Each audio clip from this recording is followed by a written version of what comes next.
Baik, sebelumnya Assalamualaikum warahmatullahi wabarakatuh. Di sini kita akan membahas terkait dengan proyek kelompok 2 ya. Mungkin ini saya agak percepat karena nanti ini outputnya adalah tugas ya. Nah, jadi di kelompok 2 ini proyeknya adalah pengontrolan eh, pendeteksian kebocoran gas LPG di sini. Project ini sudah saya pernah buat ya waktu itu dan sudah cukup lama, kalau nggak salah sekitar 2017 project ini saya buat. Jadi nanti kita menggunakan sensor pendeteksi gas. Jadi sensor pendeteksi gas yang kita gunakan adalah sensor MQ2 ya di sini. Nah, kalau kita lihat di sini sensor MQ2 ini adalah sebuah perangkat elektronika semikonduktor yang digunakan untuk mendeteksi keberadaan gas dan asap di udara ya. Sensor ini banyak digunakan dalam sistem keamanan rumah, deteksi kebocoran tabung LPG dan proyek microcontroller ya.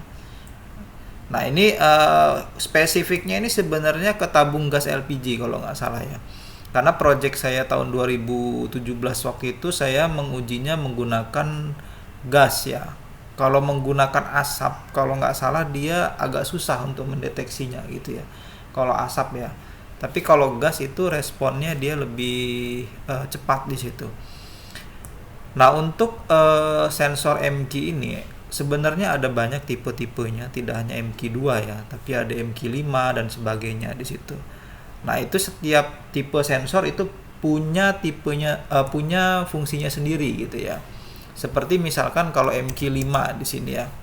MQ5 kalau kita bisa lihat di sini ini berfungsi untuk mendeteksi eh, konsentrasi gas yang mudah terbakar ya di udara, khususnya seperti gas LPG, kemudian gas alam, gas kota ya, dengan presisi yang lebih tinggi di sini. Jadi macam-macam ya, ada yang dia memang spesifik untuk mendeteksi gas LPG. Jadi kalau ada kebocoran gas LPG sedikit aja dia langsung deteksi cepat gitu ya. Ada juga yang dia bisa mendeteksi semua gas di situ, seperti gas LPG, kemudian asap, kemudian karbon dioksida gitu ya. Nah, itu seperti asap dari knalpot. Nah, itu dia bisa mendeteksi berbagai macam gas di situ. Itu. Tapi kadang-kadang yang sensornya multifungsi seperti ini biasanya dia kurang sensitif gitu. Jadi harus konsentrasi gasnya itu harus besar baru dia bisa terdeteksi gitu ya. Kalau misalkan gasnya masih ringan skalanya, mungkin dia tidak bisa mendeteksi gitu ya. Nah, tapi kalau khusus sensor yang mendeteksi gas LPG ya dia memang fokusnya di situ. Jadi walaupun ada kebocoran gas sedikit, dia langsung bisa mendeteksi, langsung bisa ngebaca gitu ya.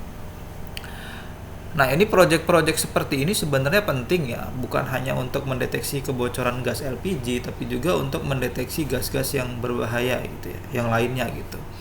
Kalau kebocoran gas LPG itu sebetulnya bisa dideteksi gitu ya, kalau kita pasang alatnya ini tidak jauh dari lokasi tempat kompornya atau tabung gasnya gitu ya.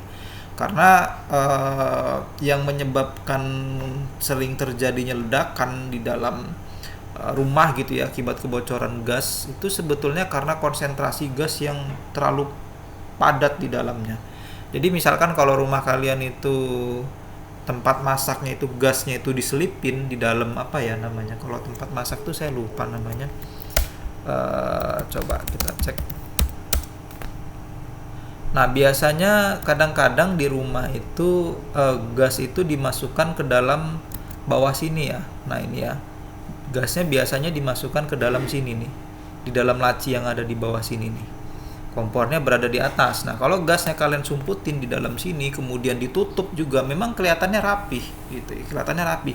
Tapi ini adalah sebuah apa ya? Sebuah instalasi gas ya yang berbahaya gitu sebenarnya. Ketika kalian menggunakan kompor gas, gasnya berada di bawahnya, kemudian ditutup laci seperti ini, kelihatan rapi gitu, nggak kelihatan selangnya gitu ya, kelihatan rapi. Cuman ketika terjadi kebocoran di dalam tabung gas tersebut atau di regulatornya, gasnya keluar ya, dia nggak bisa keluar, dia mengendap di dalam ruangan ini gitu ya, di dalam kotak di bawah kompor ini gitu ya. Dalam sini dia mengendap, walaupun bocornya sedikit, tapi karena dia mengendap tidak bisa keluar ke luar rumah gitu ya. Di dalam sini dia mengendap, lama-lama dia akan banyak gitu jumlah gasnya yang mengendap di sini. Ketika dipicu oleh api sedikit, dia langsung terjadi ledakan di situ. Nah, itu yang menyebabkan kebocoran gas tuh kadang-kadang bisa nyebabin ledakan besar ya, karena mereka menaruh tabungnya itu di tempat sempit seperti ini gitu. Nah, harusnya adalah tabung gas itu memang ditaruhnya di luar gitu ya, di luar gitu, di tidak disembunyikan di sini gitu, di luar lah, tempat yang di luar dari uh, yang ada di gambar ini gitu ya. Ini kan dimasukin dalam ruangan sempit gitu ya, ditutup pakai pintu kecil gitu ya. Nah, harusnya ditaruh di luar gitu, tidak ditutup gitu, ditaruh di luar, nggak ada pintunya kebuka gitu, ditaruh di luar gitu.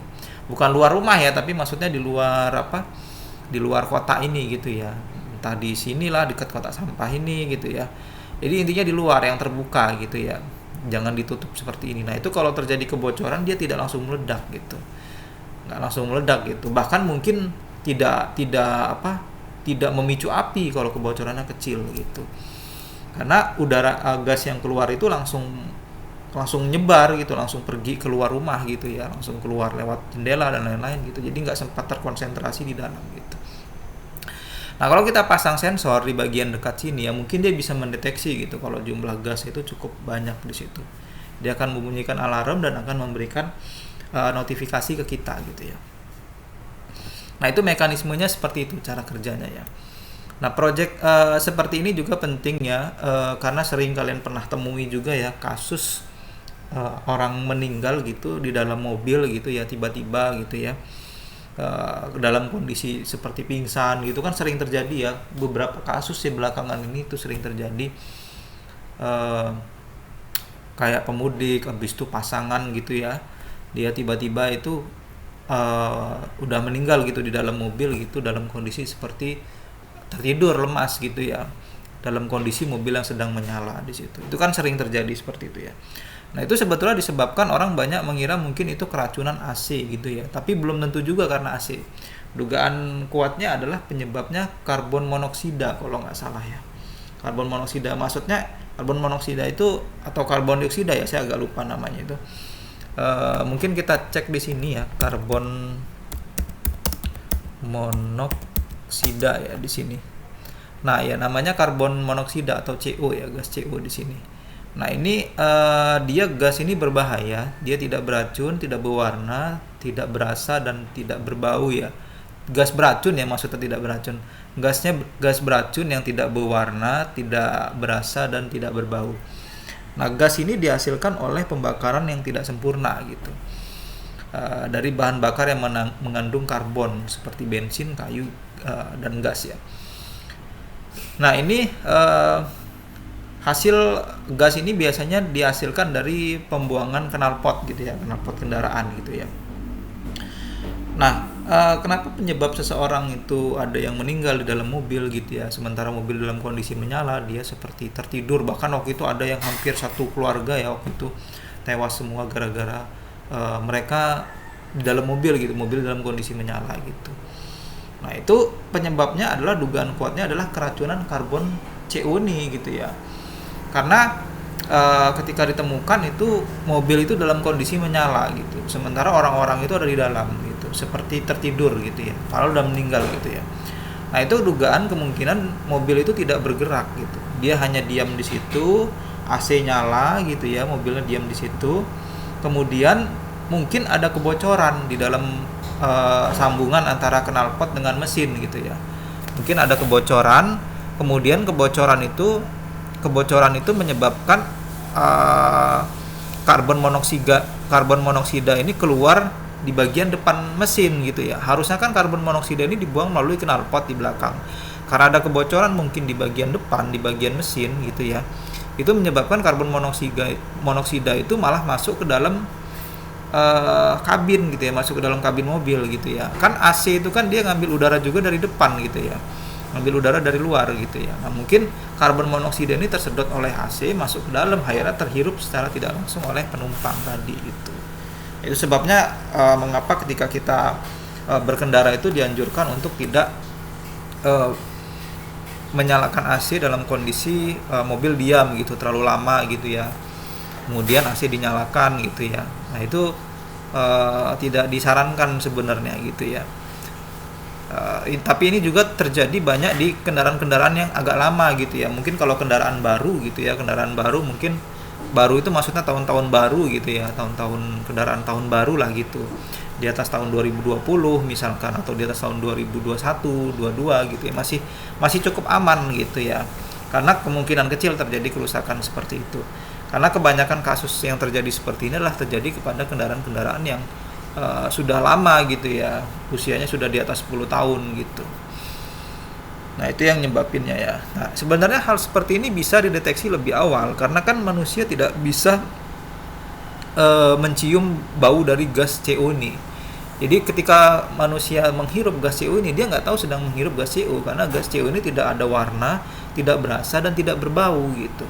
Kalau dia masih berbau seperti gas LPG gitu ya, gas LPG itu kalau nggak salah aslinya nggak berbau ya, saya lupa ya kalau nggak salah, cuman sengaja dibuat berbau supaya manusia mudah mendeteksi kalau nggak salah gitu ya, mudah mendeteksi kalau ada kebocoran gitu ya. Nah kalau gas CO ini kadang-kadang dia nggak berbau gitu ya, dia memang nggak berbau, di sini dijelaskan bahwa tidak berbau, sehingga ketika seseorang keracunan atau terpapar gas CO, dia nggak sadar kalau dia sedang terpapar. Tiba-tiba suplai oksigen ke otaknya mungkin kurang, di situ dia langsung seperti mengantuk gitu, kemudian tertidur. Habis itu ya tewas gitu ya. Nah itu yang berbahaya. Nah yang bisa tahu adanya karbon CO ini siapa ya? Tadi itu sensor tadi gitu ya. Manusia tidak bisa tahu.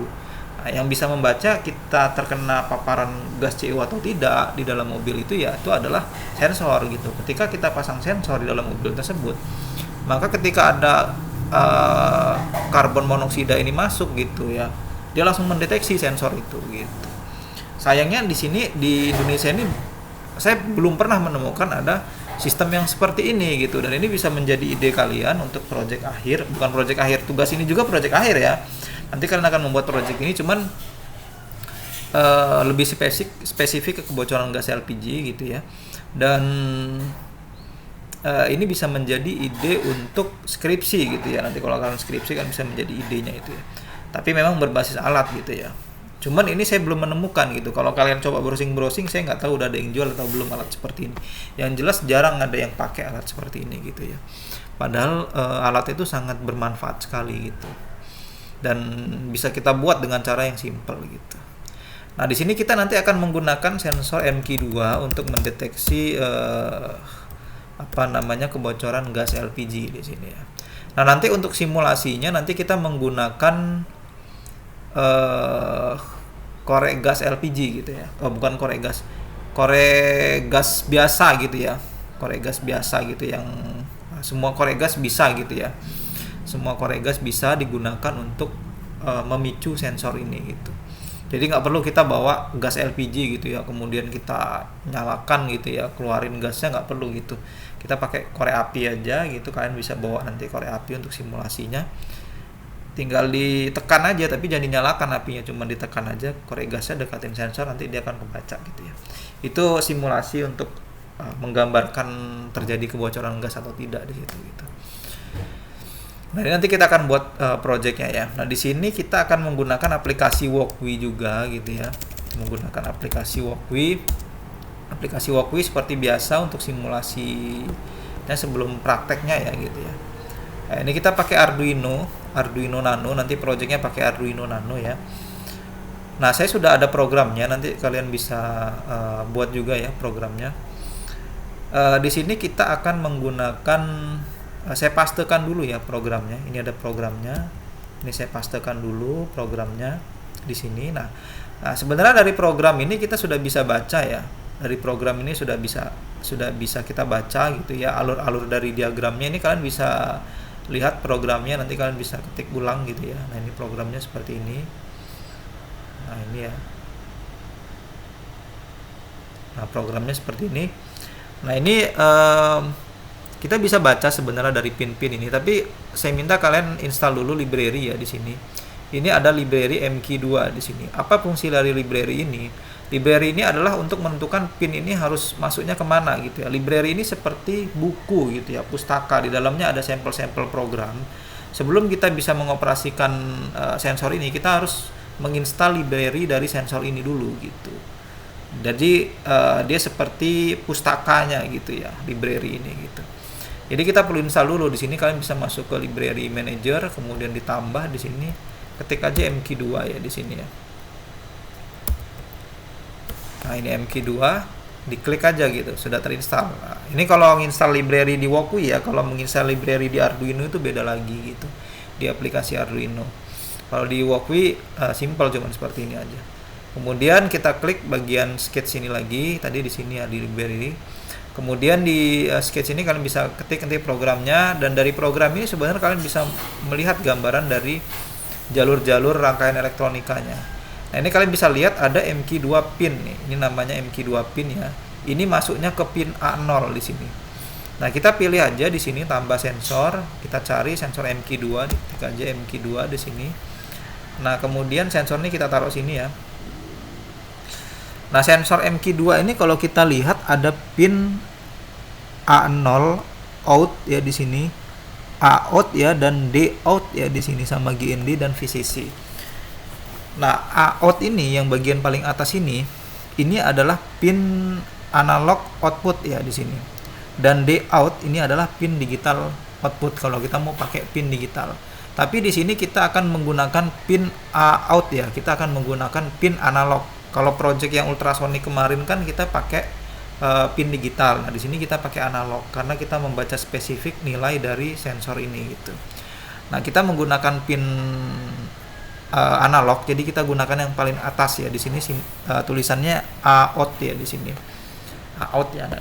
Di sini kita bisa lihat pin MQ2 di sini ditunjukkan pada pin A0. Jadi kita bisa arahkan pin A out ini ke pin A0 ya di sini.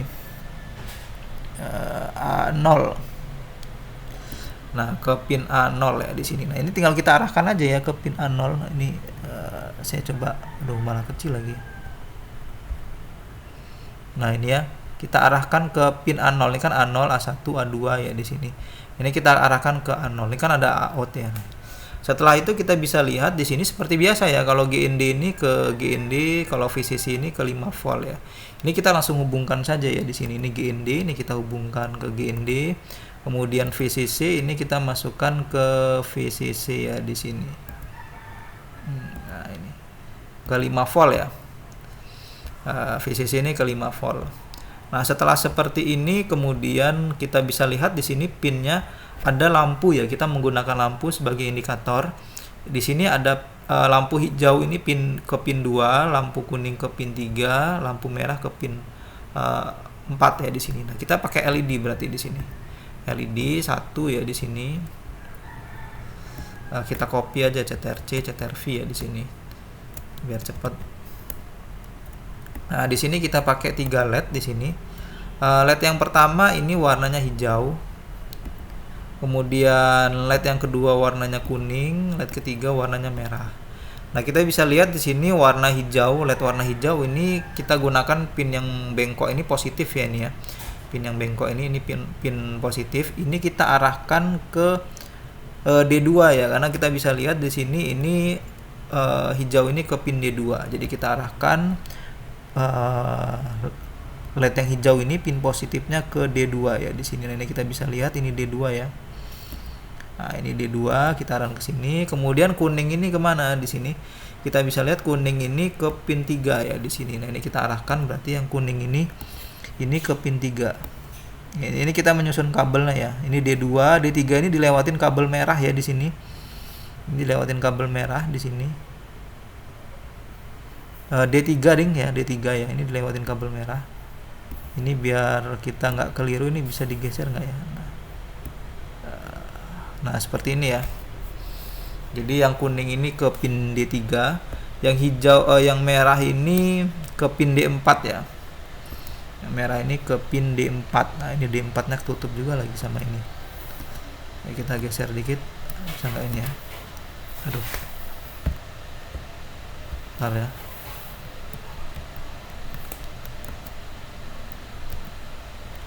Kita coba geser dulu. Nah, ini sepertinya biar kelihatan ya. Nah, ini pin merahnya ini ke pin D4 ya. Ke pin D4 di sini kita hubungkan. Nah, ini pin D4. Setelah itu yang bagian netralnya GND-nya ini kita hubungkan ke GND ya. Nah, GND ya. Di sini kita bisa lihat ini GND ini bebas ya, kita mau arahkan kemana GND yang mana di sini. Ini GND yang paling dekat ini yang ini ya. Jadi kita arahkan saja ke GND yang ini. Ya, sama juga yang ini. Kita arahkan juga ke GND ini, kemudian yang ini juga kita arahkan ke GND yang ini. Kita gabungkan ya. Nah, kita gabungkan. Pastikan terhubung ya di sini. Nah, setelah itu ini sudah terhubung semua ya. Kita bisa lihat hijau ini ke pin D2, kemudian kuning ini ke pin D3 ya di sini. Kemudian merah ini ke pin D4 ya di sini. Nah, ini kita bisa lihat ke pin D4 ya. Nah, setelah itu kita gunakan buzzer ya. Ini nanti dia akan bersuara ya. Buzzer. Nah, ini kita gunakan di sini buzzer. Buzzer ini kita bisa lihat ke pin D5 ya di sini. Jadi kita arahkan yang positif ini ke pin D5 ya. D5. Nah, ini D5 ini ketutup warna merah ya. Nah, ini. Ini ya. Jadi ke D5, kemudian netral ini ke GND ya. GND yang di sini ya. Nah, ini. Nah, ini setelah semuanya kita buat ya di sini. Ini biar kelihatan, ini kita buat agak jauh saja. Nah, seperti ini. Nah, ini jadi seperti ini ya. Jadi gambarannya projectnya seperti ini. Setelah itu kita bisa play ya di sini. Ini kita sudah buat programnya, kita coba jalankan. Nah, di sini sudah berhasil jalan ya programnya. Kita bisa lihat dia buzzernya bunyi ya, ini muncul suara seperti ini bunyi. Nah, ini dia ada suaranya ya, bunyi buzzernya. Kita coba turunkan nilainya ya di sini. Ini nilainya kita coba turunkan. Nah, pindah ke warna kuning ya. Kalau warna kuning dia tidak menyala buzzernya. Warna hijau dia tidak menyala. Jadi kalau hanya warna merah aja buzzernya bersuara gitu ya.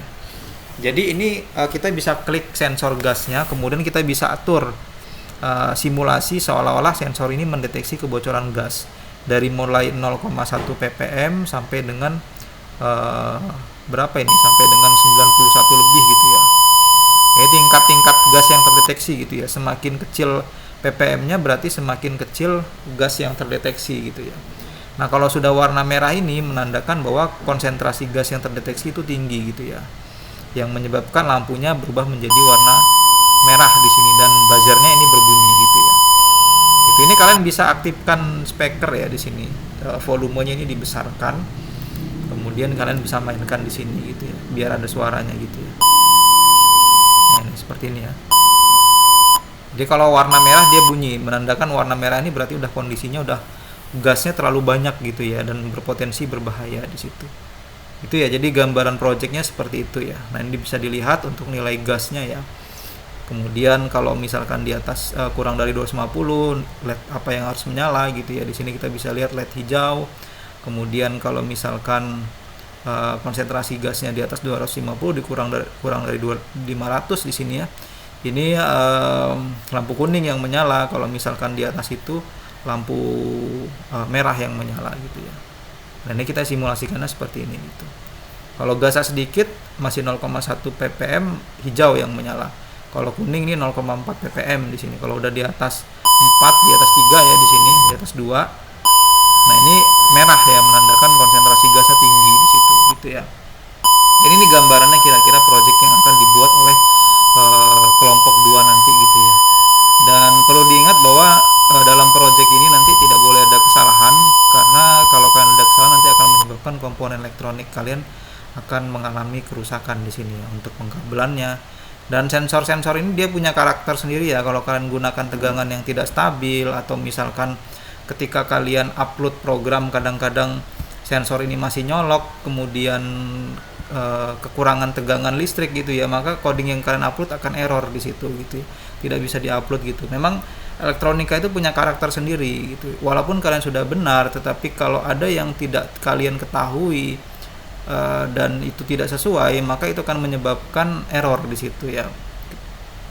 Jadi misalkan gini, kalian sudah membuat rangkaian ini semuanya benar gitu ya.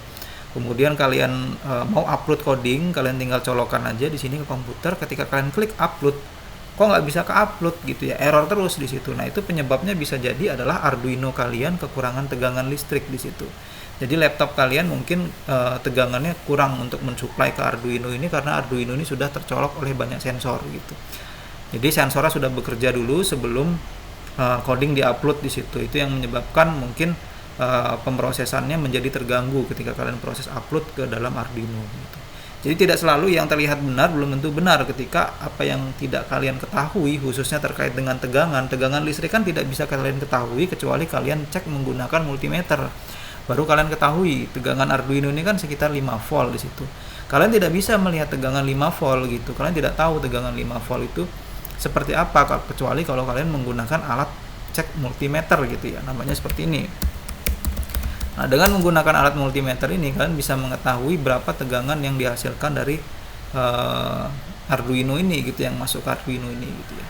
Jadi elektronika itu memang ilmu yang pasti dan juga ilmu yang membutuhkan analisa juga gitu ya. Nah, gitu. Jadi karena penyebab terjadinya error, walaupun kalian sudah mengerjakan sesuai dengan rancangan, tapi ketika terjadi error itu belum tentu rancangan kalian yang salah. Bisa jadi ada sesuatu yang tidak kalian perhatikan di situ, khususnya terkait dengan tegangan listrik, arus listrik di situ yang tidak stabil, yang menyebabkan kinerja dari Arduino kalian itu tidak optimal di situ, yang menyebabkan proses upload menjadi terganggu di situ. Hal-hal detail kayak gini yang kadang-kadang sulit untuk dideteksi gitu ya. Karena seperti saya waktu itu membuat project untuk mengontrol lampu menggunakan jaringan internet gitu ya, menggunakan jaringan internet di situ. Saya sudah membuat rangkaiannya sesuai benar ya, sudah sesuai dan detail gitu ya. Sudah sesuai prosedur lah istilahnya, rancangannya dan semuanya sudah sesuai. Ternyata kok ketika dioperasikan kok nggak bisa gitu ya, padahal rangkaiannya sudah benar gitu, tapi alatnya itu tidak mau terkoneksi ke internet di situ.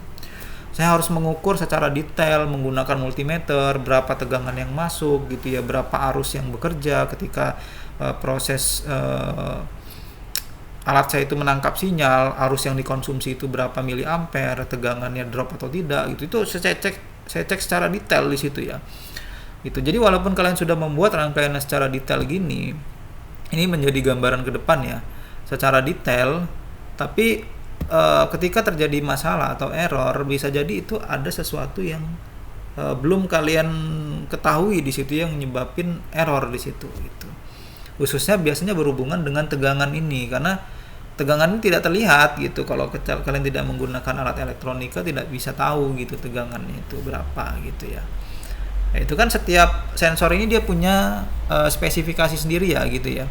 Spesifikasi sendiri, misalkan sensor MQ2 berapa tegangannya di sini ya. Tegangan operasionalnya di sini kita bisa melihat di sini operasional 5 volt DC gitu ya, 5 volt DC. Kemudian berapa arus konsumsinya di situ kan ada nanti spesifiknya gitu. Nah, ini kalau kita bisa cek detail di sini kan ada spesifikasinya. Kalau dia tidak sesuai, maka sensor tidak bisa bekerja secara optimal di situ. Nah, seperti di sini sensor MQ2 membutuhkan tegangan 5 volt DC untuk heater internal dan sirkuitnya. Konsumsi arus listriknya sekitar 150 mA di sini. Gitu. Jadi memang kita harus detail gitu ngeceknya ya, nggak sederhana. Mungkin kalau untuk project ini mungkin kelihatan sederhana gitu ya, sederhana. Tapi kalau project yang sudah naik level di situ, bukan berarti saya udah tahu nih, sudah ada kok rancangan kabel-kabelnya, tinggal susun-susun aja selesai gitu. Nggak sesederhana itu walaupun kalian susun-susun gitu. Apalagi kalau project-project yang melibatkan sinyal gitu ya, seperti misalkan kalian ingin buat project untuk mengontrol lampu menggunakan perintah SMS atau internet gitu. Jelas kalian menggunakan SIM 800 di sini ya. Biasanya menggunakan SIM 800. Nah, SIM 800 ini kan dia memancarkan sinyal di sini. Ada 2 sinyal di situ biasanya, ada sinyal GSM, ada sinyal jaringan internet di situ. Dan setiap sinyal itu dia memiliki konsumsi arus yang berbeda. Dan ini kalau nggak stabil, ya nggak bisa connect gitu ke sinyal gitu ya. Bahkan saya kadang-kadang perlu memodifikasi rangkaiannya dari rangkaian elektronikanya supaya dia bisa bekerja secara optimal di situ. Jadi perlu saya modifikasi sendiri di situ gitu. Jadi memang tidak seperti program ya. Kalau program itu mungkin ini ada program gitu ya, misalkan kalian tinggal kopas saja CTRV CTRC, CTRV langsung tek paste selesai gitu, jadi gitu.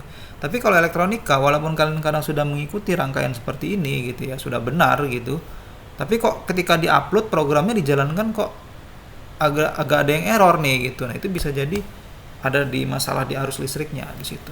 Ya sama seperti manusia ya, manusia kalau misalkan tekanan darahnya rendah kan pusing gitu ya, pusing, lemes gitu ya. Kalau tekanan darahnya rendah, kalau tekanan darah tinggi juga bermasalah juga gitu. Sama seperti sensor ini, kalau tegangannya terlalu rendah dia tidak bisa bekerja secara optimal, tegangan terlalu tinggi dia rusak gitu. Jadi seperti itu, jadi harus detail memang ya. Nah, tapi karena di sini simulasi, jadi kalian bisa buat projectnya ini menggunakan simulasi dulu, nanti baru praktek ke nyatanya gitu ya. Nah ini nanti yang perlu kalian buat ya projectnya, nanti seperti biasa diupload ke YouTube gitu ya, dikirimkan linknya ke saya gitu ya melalui AdLink gitu ya. Dan semuanya mengerjakan karena ini project ini bersifat individu gitu ya. Baik, itu saja yang bisa saya sampaikan untuk pertemuan hari ini. Kalau ada yang ingin ditanyakan nanti bisa ditanyakan di WA ya. Kita tutup untuk pertemuan hari ini. Assalamualaikum warahmatullahi wabarakatuh.